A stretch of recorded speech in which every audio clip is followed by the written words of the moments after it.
you guys, I'm back again. It's something just small. A lot of people have been asking me to do devotionals and post some up there, and I'm sure they'll come.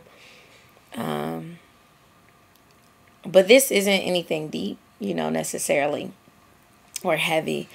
Like maybe some of the other stuff was thought provoking. But I just want to encourage you guys to fall in love with God and to create circumstances in your life that help you to fall in love with Him.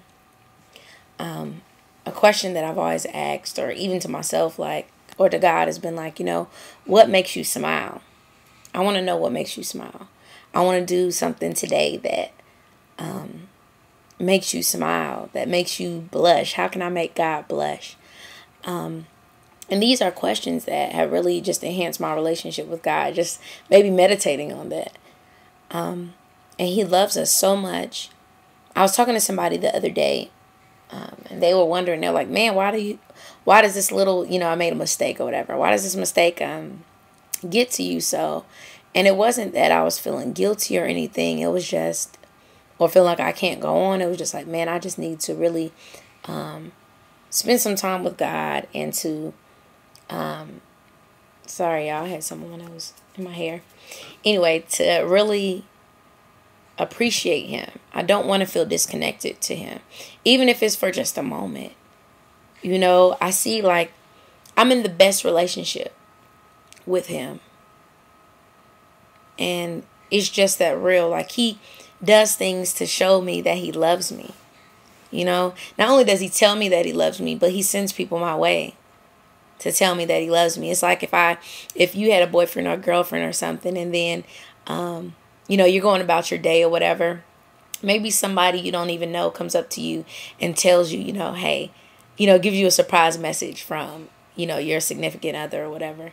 And it's just like, I want to tell you that you're beautiful and that there's something about you that, just stands out, and you whatever. That's the type of thing that God does for us, and sometimes we take Him for granted, but He's so in love with us that many times people prophesy over our lives and tell us, just how they see God in us or how God has blessed us and everything. And we take it like, oh, okay, And it's just, to me, it's like, Him sending a love letter to me through someone else, which is always, especially when you're surprised, it's like, oh, that's nice.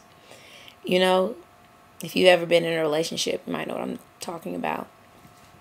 And so I appreciate Him just in a different way. And I'm so in love with Him that even a moment without Him just kills me. I watched P.S. I Love You this week for the first time, and The Notebook. And The Notebook was crazy because this dude, if you haven't seen it, they're madly in love with each other.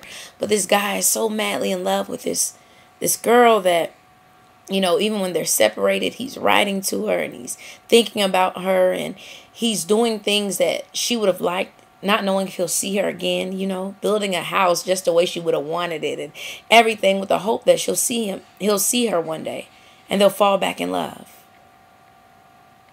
Well, here we are. You know what I mean? And Christ is promising to come back for us. And He's promising that, look, I love you still. And I'll love you while I'm gone. And so what are we doing? What kind of house are we building for Him? He's told us what makes Him smile, what things He loves. So what are we doing to show Him that we love Him, so that when He comes back, He can see, look, this is the work I've been doing while you've been gone. So I'm encouraging you guys to love Him. In whatever way that might be for you, set aside some special time, to just really be loving with Him. Now for me, I try to once a week. I might come home and really just clean, my room and all this other stuff. And I light some candles and burn some incense, and I sing to Him. Nothing fancy, just maybe, welcome into this place.